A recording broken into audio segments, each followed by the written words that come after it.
Hello students, welcome back to our channel and today's topic is cell biology of class 9th ICSE. So let's get started. Now the introduction to the cell. The cell is the fundamental structural and functional unit of all living beings. It is the smallest part of an organism capable of independent existence. ठीक है? तो now if we are talking about a cell, तो cell क्या होता है? एक छोटा सा यूनिट होता है which is microscopic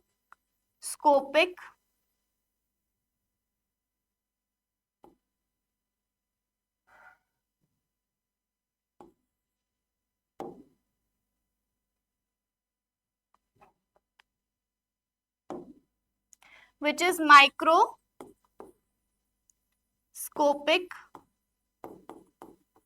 in nature. तो अभी जितने भी हमारे बॉडी पार्ट्स बने हैं, जितने भी टिश्यूज बने हैं, they are made up of a single cell. तो सब सेल कलेक्टिवली क्या मिलकर बनाते हैं? टिश्यूज बनाते हैं. तो if we talk about smallest unit in our body, तो अपनी बॉडी के बारे में बात कर रहे हैं. If the smallest unit in human body is said to be cell. तो अब ये सबसे छोटी यूनिट है. वैसे अगर सबसे छोटी यूनिट दुनिया में देखें तो दैट इज एटम. एटम से स्टार्ट होता है and this is also the cell is also made up of several atoms. But if we talk about living beings, अभी मैंने ह्यूमन बॉडी का एग्जाम्पल इसलिए दिया है because it is more relatable. But अगर हम लिविंग ऑर्गेनिज्म की बात करें and we are not talking about non living things, तो लिविंग ऑर्गेनिज्म में बोल सकते हैं कि सबसे छोटी यूनिट क्या है? सेल है. Otherwise it is atom. ठीक है. और सेल भी बहुत सारे एटम से मिलकर बना है. Now so if we are talking about living beings, all living beings are made up of cells. तो हम ये बोल सकते हैं जिसके पास सेल नहीं है वो लिविंग ही नहीं है. ठीक है. Okay, now back to the slide. This is the smallest part and it is having an independent existence. Independent मतलब कि वो अपने सारे काम खुद से कर सकता है. अब कैसे कर सकता है खुद से? Because of the help of organelles. अब इसके अंदर भी कुछ लेबर डिवीजन है ऑर्गेनलीज का, by which a cell can perform each and every function. ठीक है. तो अभी छोटा सा सेल है, सेल के अंदर भी क्या है? बहुत सारी ऑर्गेनलीज है. ठीक है. Is it clear till here? Now every organ in the body, skin हो गया, चाहे ब्रेन हो गया और मसल, सब हमारे बने होते हैं सेल से. Everything. Now the zygote. Zygote, most organisms start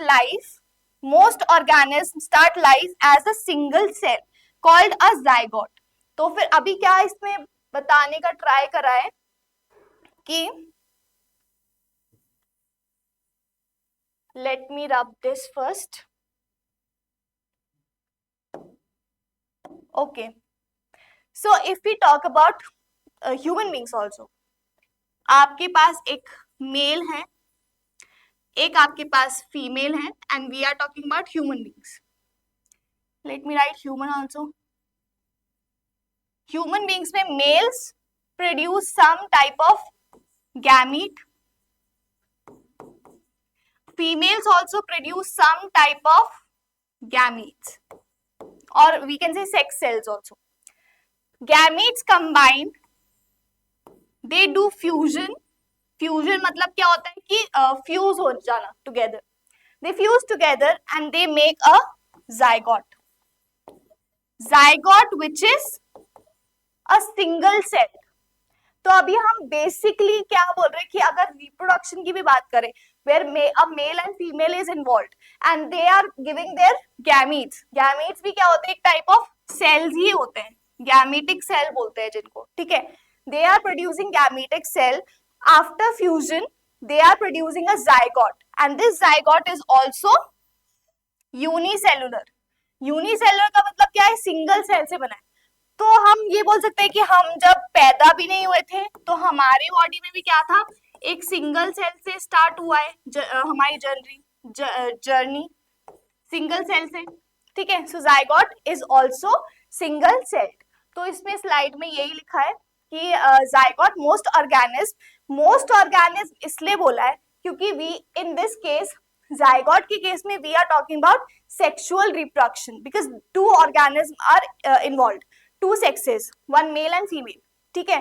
तो मोस्टली जाइगोट फॉर्म होता है if it is sexual reproduction, वरना जाइगोट अगर एसेक्सुअल की बात करें तो there is no gamete formation और the fusion and the further process is not there, ठीक है।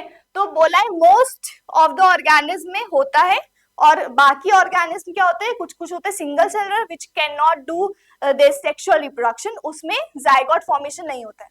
Okay, now I think cell वाला पार्ट क्लियर है। Now let me tell you something more.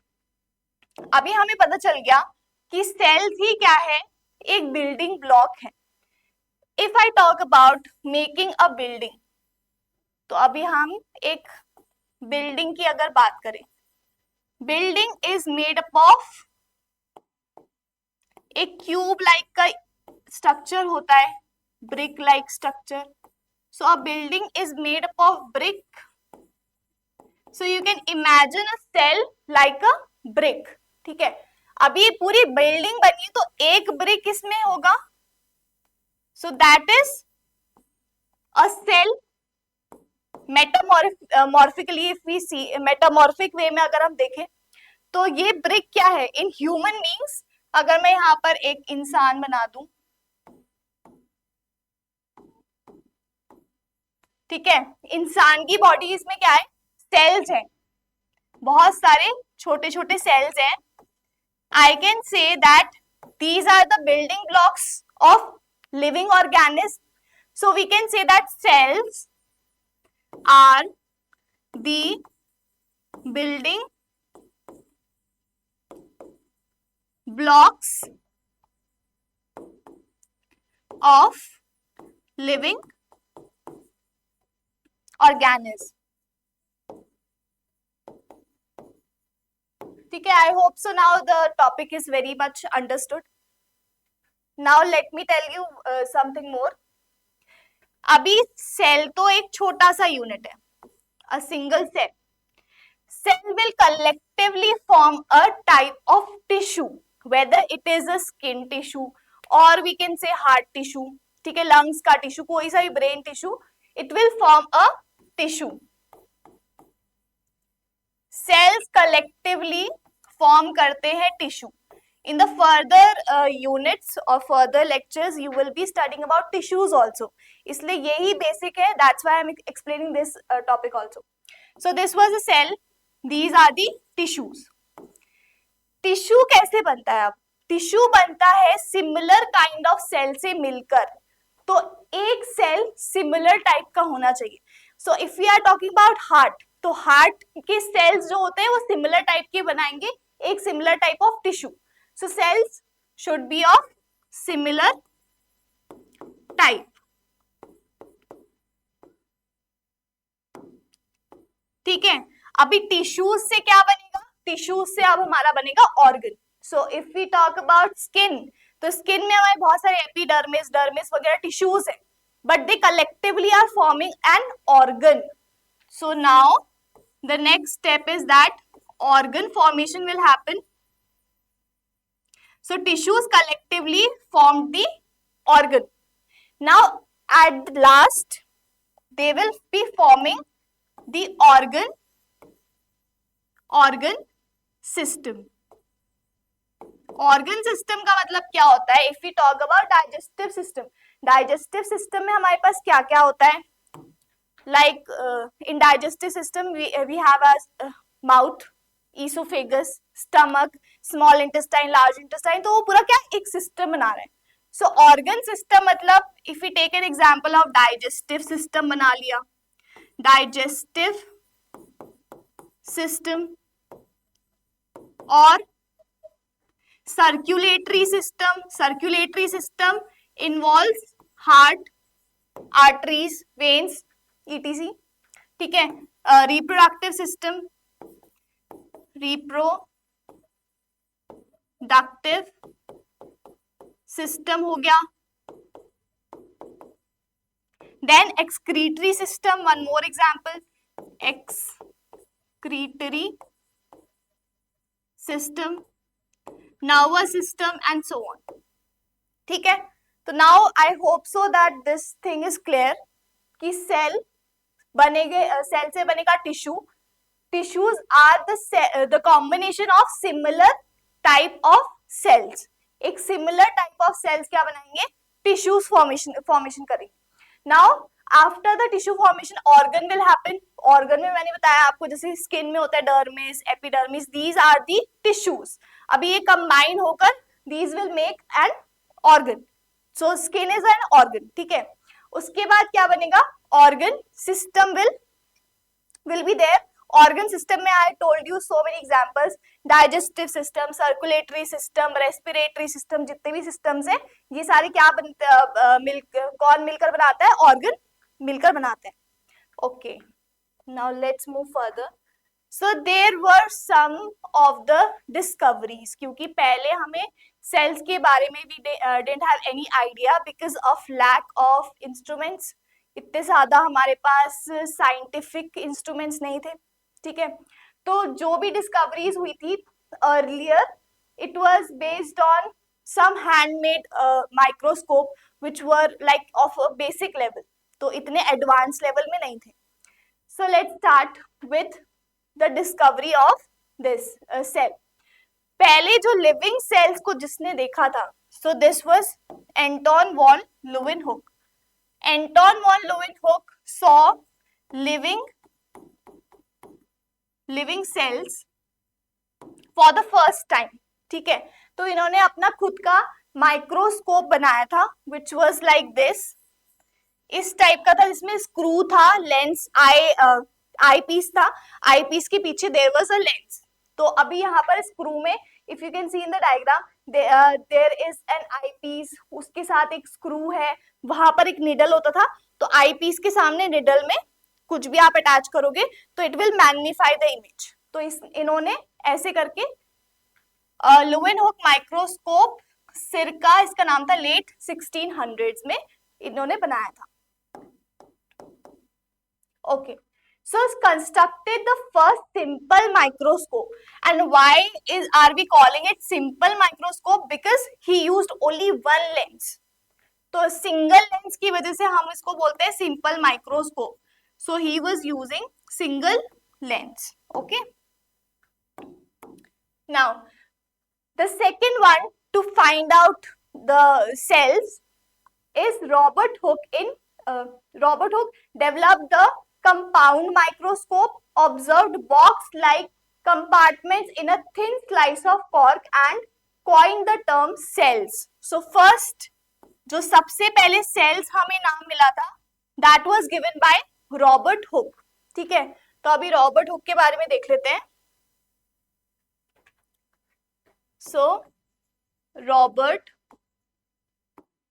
Hooke first saw the cell. Now he took a cork of a tree.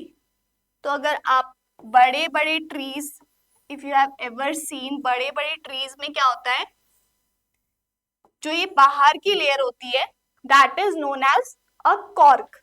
यहां से हमने क्या करा, थोड़ा सा कॉर्क पीस डाइसेक्ट कर लिया and we took out the cork. Now the microscope which Robert Hooke himself built, that was the first compound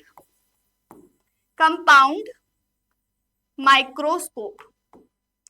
जो ये फर्स्ट कंपाउंड माइक्रोस्कोप था, that was very simple level का। अभी जो हमारे पास कंपाउंड माइक्रोस्कोप होता है दैट इज डिफरेंट। ठीक है, इसमें हम लोग यूज करते थे ऑयल और कैंडल लाइट के लिए, but now the advancement has come. Okay, so now using this microscope he studied the cork of a tree.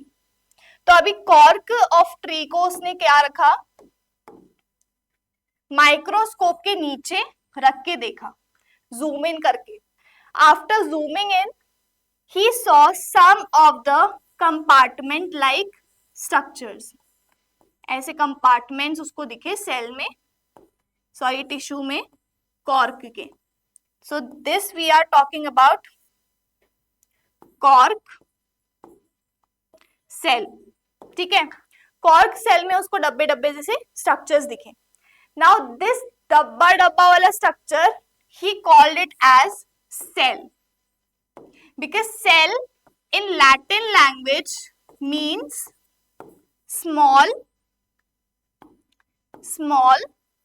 compartments. तो small compartments को he gave the name of cell. अभी here is a catch that he only saw the walls of the cell, only the walls, not the internal structure. ठीक है, क्योंकि compound microscope not सस्ता but basic microscope था, क्योंकि उस time इतनी अच्छी टेक्निक नहीं थी. ठीक है, तो उसमें कितना ही दिख जाता, we can't see the internal organelles, क्योंकि वैसे ही सेल इतना छोटा सा है, उसके इंटरनल ऑर्गेनेलीज और भी छोटे हैं. ठीक है, so that was not possible. So he only saw these walls and he named it as cell. तो अभी उसने सिर्फ सेल्स की वॉल देखी थी, that was also a dead cell wall. ठीक है, तो सेल वॉल सिर्फ हमें प्लांट्स में मिलती है, which Robert Hooke saw and firstly gave the name of cell. और सेल नेम कहां से आया, from the Latin word small compartments. Okay,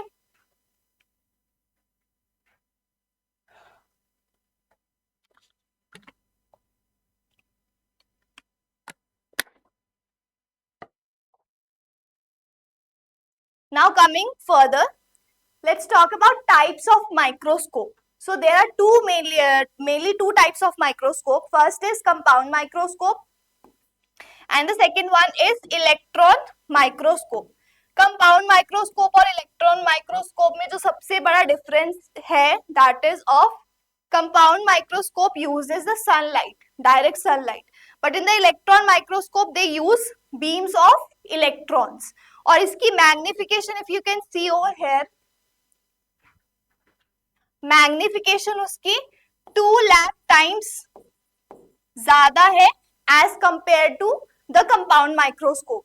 of compound microscope की सिर्फ क्या है, 2000x, इतनी ही वो मैग्निफिकेशन दे सकता है. Okay, now in the further,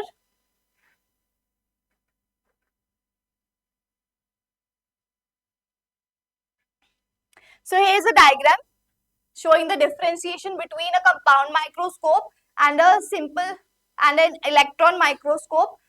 This is a light microscope.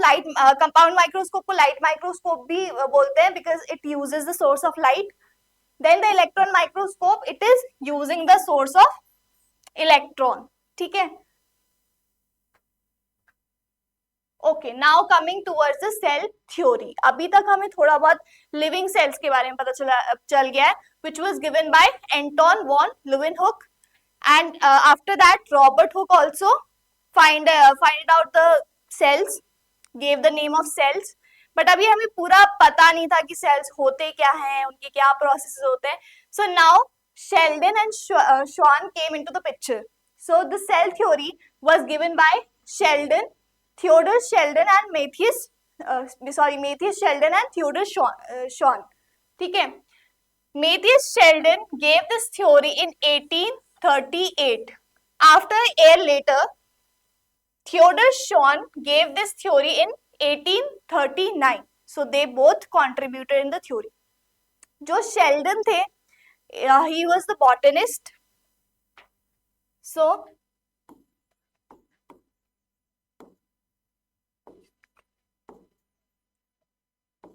Sheldon was the botanist. Botanist का मतलब क्या होता है, which study plant cell, just study of plant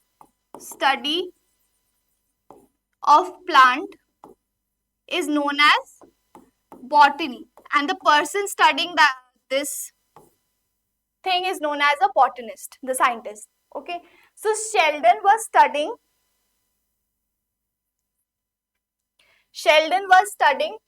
this plant cell, and Theodore Schwann was studying the animal cell. तो अभी हम दोबारा से शेल्डन एंड शॉन लिख लेते हैं. So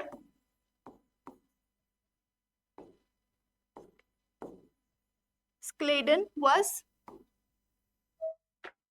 we can write M, Matthias का shortcut M, Sheldon and Theodore. Theodore को हम TH Schwann भी लिखते हैं, Schwann. Okay. Now he was the botanist. The study of plants is known as botany. And this one, Schwann, was the zoologist. ठीक है. zoologist का मतलब zoo का मतलब जंगल नहीं होता है. zoo का मतलब यहाँ पर animal से related है. The study of animals is known as zoologist. The person who is doing the study of animals, those are known as zoologist, but the study of animals is known as zoology. ठीक है, this much is clear to you all. तो एक scientist थे plant botanist वाले, और एक the other one was the animal scientist. ठीक है, जिन्होंने एनिमल में स्टडी करी, the zoologist. Okay, so M. Sheldon gave this theory that each and every plant is made up of different cells. ठीक है, so each plant is made up of different cells and their product. ठीक है. Now T.H. Schwann, the zoologist, studied animal cells. He also gave the similar prediction that each and every animal is made up of a basic unit that is known as cell. ठीक है. Now in addition to it, being a zoologist also, he studied some plant cells also. Zoologist थे, then also he studied some plant cells. Plant cells को उन्होंने study करा. Plant cell को study करने के बाद he find it out that plant cell was having an extra wall that he called as a cell wall. तो plant cell के पास वैसे normally if we talk about animal cells में सिर्फ एक layer होती है, but in case of plant cells he saw something different, that it was having one more layer to it.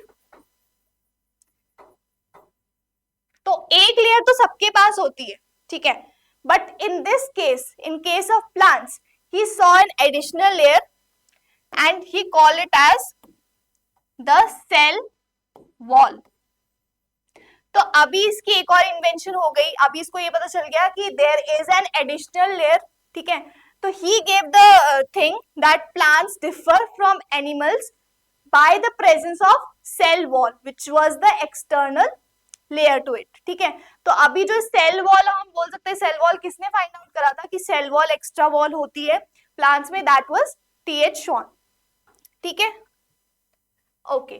So now they gave this theory about plants and animals. अभी plants में हमें पता चला कि सारे sales plants cell से बने होते हैं और their products, and animals also similar, cells और सेल के प्रोडक्ट से बना होता है. ठीक है, The additional thing which we saw was कि जो cell wall होती है, this is only present in plant cell, animal cell में नहीं present होती है. ठीक है, okay. But they failed to tell that where the cells were coming from. अभी इन्होंने ये सब तो थ्योरी तो दे दी, theoretical बातें तो कर ली कि सेल से बना है, सेल के प्रोडक्ट से बना है, but they failed to explain that how the cells were originating. ठीक है, now comes the Rudolf Virchow in picture. Rudolf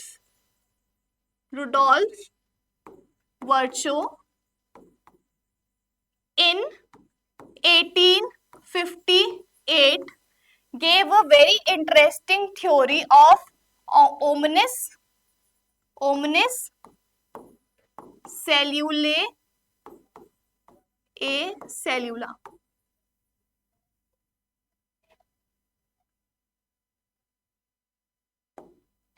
cellula. ठीक है, which means this is the Latin language, which means if we decode it, it means that each and every cell comes or get divided through the pre-existing cells. So pre-existing cells, तो सारे ही sales कहां से produce हो रहे हैं? Already existing cell से they are getting divided into new cells. तो अगर मेरे पास एक सेल है विच इज ऑलरेडी एग्जिस्टिंग, ठीक है, अभी मेरे पास ऑलरेडी एक सेल है, now it will divide to form more cells of its own kind. ठीक है, तो ऐसे करके रुडोल्फ वर्च्यू ने ये चीज समझाई थी which Theodor Schwann and Schleiden were not able to explain in their theory. ठीक है, so Rudolf Virchow added the final point, that's why it is written final point. उन्होंने ऐड करा कि जो सेल्स बन रहे हैं वो कहां से आ रहे हैं. So it were coming from the pre existing cells जो ऑलरेडी प्रेजेंट है.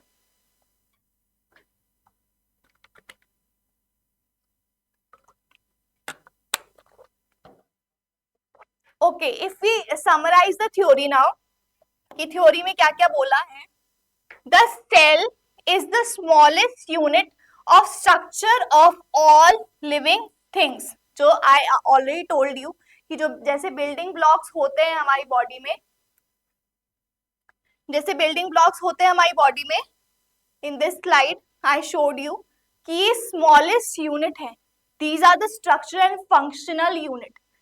छोटा सा स्ट्रक्चर है, but because of the presence of various organelles which are performing collectively performing specific function.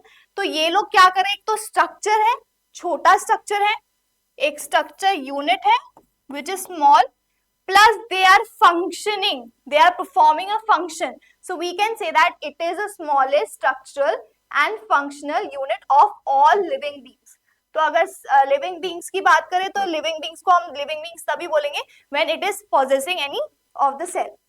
Okay, now the second point, the cell is the unit of function of all living things. This I have already explained you.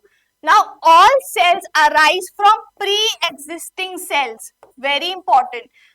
ये किसने बताया था हमें? Rudolf Virchow ने. So Rudolf Virchow told us about the cells, that cells arise from pre-existing cells जो already exist कर रहे हैं. ठीक है, so this was all about the cell theory also. तो ये टॉपिक भी खत्म हो चुका है अभी हमारा. Moving further to cell size and shape size. ठीक है, cell shape है सिर्फ, ठीक है, size नहीं.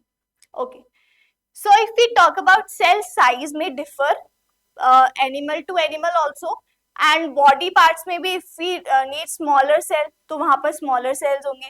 जैसे कि nerve cells होता है, they are long enough, but if we talk about RBCs, those are small cells, तो size vary करता है. ठीक है, shapes also vary according to the function they have to perform. तो अगर function उनको कुछ सपोज न्यूरॉन्स में होता है, ट्रांसमिट करनी होती है उनको इंफॉर्मेशन, तो उस हिसाब से उनका क्या होगा, शेप होगा. For example RBCs also have a plate like structure, disc like structure, क्योंकि they have to float in the arteries and veins. ठीक है, तो according to the need the size and shape differs in the cell. Talking about the smallest cell are the bacterial cell which are 3 to 5.0 micro, this is micrometer, ठीक है, इतना छोटा. Then comes the PPLO and the mycoplasma. ठीक है, ये सारे cells के examples हैं. So bacterial cell, the PPLO and mycoplasma are the smallest cell. PPLO की full form you can write it pleuro pneumonia like organism. Okay, now the longest cell, if we talk about longest cell, that is the nerve cell. Nerve cell कुछ ऐसे type के होते हैं structure में भी, with the cell body and all the axon thing happening. ठीक है, तो बहुत लंबे होते हैं. So that is the longest cell in the human body, nerve cells. Okay, now the functional shapes. Human RBCs, RBCs को क्योंकि कैपिलरीज वेन से पास आउट होना है, so they are biconcave in structure. तो उनका स्ट्रक्चर कैसा होता है, प्लेटलेट डिस्क लाइक का होता है, इस टाइप का, ताकि वो अच्छे से ट्रैवल कर ले. Then the next one is white blood cell. White blood cells होते हैं एमीबॉइड टाइप के, इस टाइप के amoeboid, to squeeze through capillary walls, ये भी ताकि स्क्वीज इन कर पाए कैपिलरी वॉल्स के through. Now the nerve cell, as I told you, that is the longest cell because they have to transmit information from one place to another. ठीक है, तो that's why they are long to conduct impulses over distances. अगर long distance में हमें impulse, if my brain has to command my hand, तो फिर उतने के लिए हमें क्या चाहिए होगा, long system चाहिए impulse का. So that's why nerve cells are the longest cells. Now the guard cells. Guard cells are present in the leaves. Leaves के टॉप में क्या होता है, guard stomata present होता है, और stomata में क्या होता है, guard cells present होता है. So guard cells are bean shaped, इस टाइप के होंगे. These are known as guard cells, इस टाइप के होते हैं. These are present in stomata. These are the guard cells. Then what else? These are kidney shaped or bean shaped? Kidney shaped. And if I tell you that guard cells also vary in their shape. Guard cells in, if we talk about grasses वगैरह में dumbbell shape के होते हैं. जैसे dumbbell होता है ना जो जिम में यूज होता है, डम्बल शेप्ड के भी होते हैं किसी किसी केस में. So they are like this, इस टाइप के. So these are dumbbell shaped stomata. Dumbbell shaped stomata are found in mostly grasses. So now you can see the variety of cells कि एक kidney shaped का है, एक dumbbell shaped का है. ठीक है, so these are the varieties. And if we talk about this neuron cell, जो नर्व सेल भी बोलते हैं, जो हमारे नर्वस सिस्टम में प्रेजेंट है, उसका अगर मैं डायग्राम बना के दिखाऊं आप लोगों को, तो it is like a long structure. So neuron में ये डेंड्राइट्स होते हैं. डेंड्राइट्स के बाद एक एक्सॉन आता है which is very long in structure. Axon के बाद भी there is axon terminals, bulb like के स्ट्रक्चर होते हैं which are known as axon terminals. So these are axon terminals. ठीक है, now this is the axon. तो मतलब ये जो सेल है that is very much elongated and a long structure. So this was about different shape and sizes of cell, and we also saw that smallest cell are the mycoplasma, PPLO or the bacteria, and the longest cells are the nerve cell, and the largest cell, this is the longest cell. Longest cell मतलब अगर we measure this lengthwise, so that is longest. So in this we are lengthwise describing it as longest cell. But अगर दूसरा ostrich egg देखें तो diameter जिसका सबसे ज्यादा है that is the ostrich egg, so that is the largest cell. तो shapes भी देख लिया हमने, साइजेस भी देख लिए। Now moving further to the next slide. Now efficiency, the surface area to volume ratio. Now this is something new. Rule क्या है? Cell remain small to maintain a large surface area to volume ratio. ये ऐसा क्यों होता है, इसके benefits क्या है? We will understand with this diagram. अगर this cube is, we are talking about cell, अगर ये क्यूब क्या है? एक सेल है, ठीक है। जितना छोटा सेल होगा, सरफेस एरिया मतलब क्या होता है? ओके, सो जितना छोटा सेल होगा उतना ज्यादा वो एफिशिएंट होगा, efficiently it can carry out all the basic functions, ठीक है। So if the cell is small it will be more efficient. More efficient किसके लिए?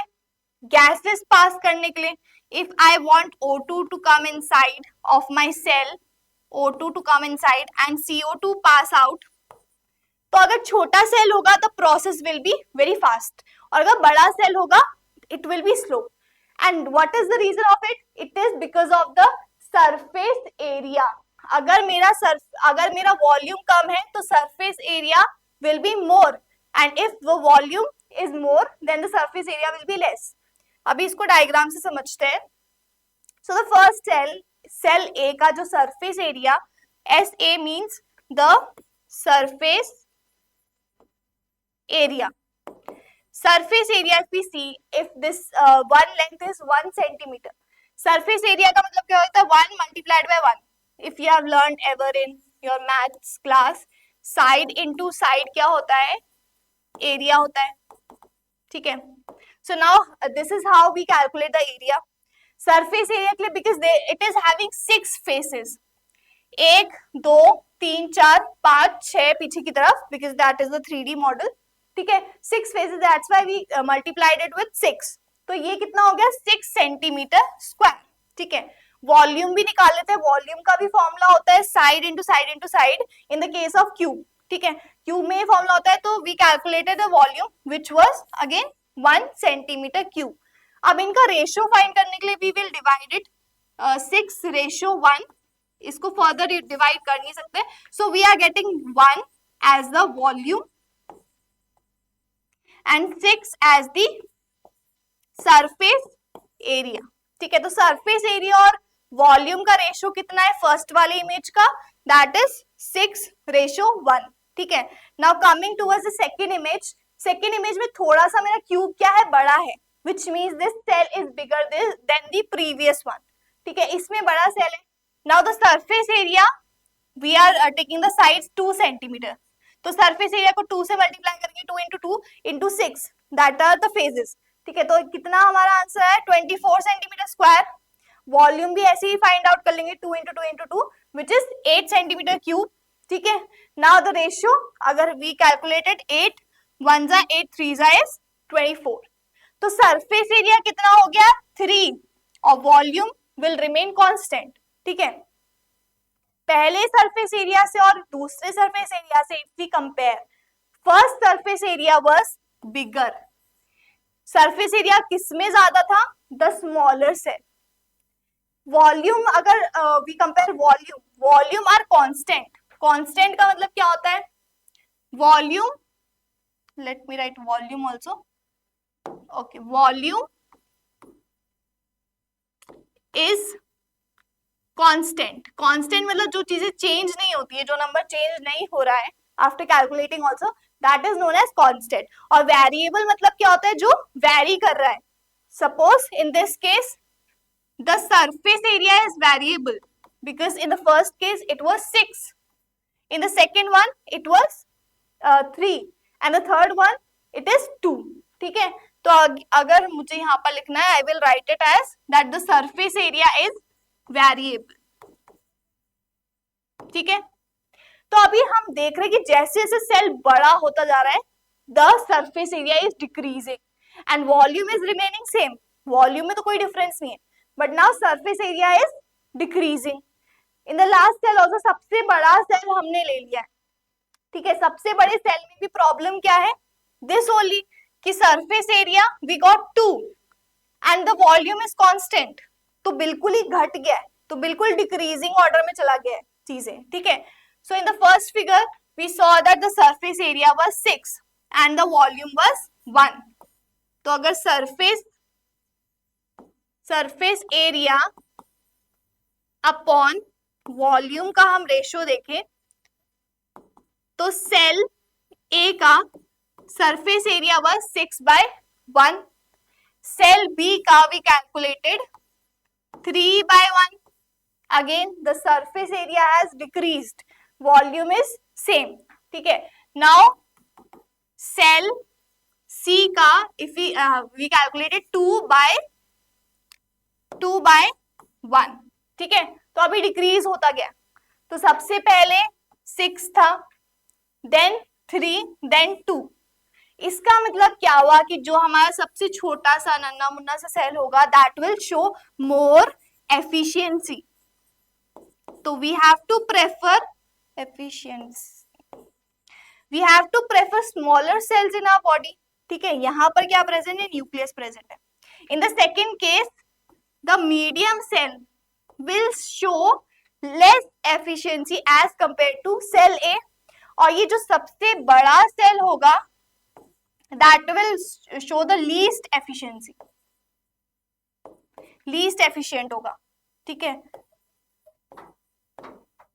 तो अभी समझ में आ रहा है कि एफिशिएंसी में डिफरेंसेस इतने क्यों आ रहे हैं। एफिशिएंसी में डिफरेंसेस इसलिए आ रहे हैं इतने सारे क्योंकि volume is not changing, only the surface area is decreasing, volume तो कांस्टेंट है, ठीक है। तो that's why if we have smaller cell the surface area will be more, और ये हमारे सेल के लिए अच्छा होगा to continue its normal functioning, ठीक है।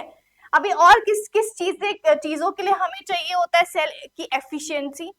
The first thing is for the faster diffusion of nutrients into the cell. अब हमारा सेल है, यहाँ पर हमें क्या चाहिए, इसके अंदर हमें चाहिए न्यूट्रिएंट्स। न्यूट्रिएंट्स हमारे पास क्या होने चाहिए, सफिशिएंट होने चाहिए सेल में, ठीक है। अगर कम सरफेस ज्यादा सरफेस एरिया होगा the nutrition absorption capacity will be more, ठीक है। तो इस केस में ये फायदा होगा। Second, rapid exit of metabolic waste. Metabolic waste क्या होता है, कुछ कुछ चीजें हमारे बॉडीज में ब्रेक डाउन होती है, कुछ कुछ बनती है, कुछ कंपाउंड्स, ठीक है। तो उसकी मेटाबॉलिक वेस्ट होते हैं which has to be removed by the cell. तो removal becomes easy, removal of metabolic waste become faster, ठीक है। The third thing, efficient respiratory gas exchange O2 and CO2 out, ठीक है। तो O2 अगर हमें in चाहिए, CO2 out चाहिए, that is also very fast, ठीक है। So this was it for this video. Now we'll continue with the organelles and the eukaryotic cell, the difference between eukaryotic, prokaryotic in the next video. So till then, please like, share and subscribe to our channel if you like this video, and also comment below in the comment section, and the PDF will be of this video will be provided in the description box. Thank you so much.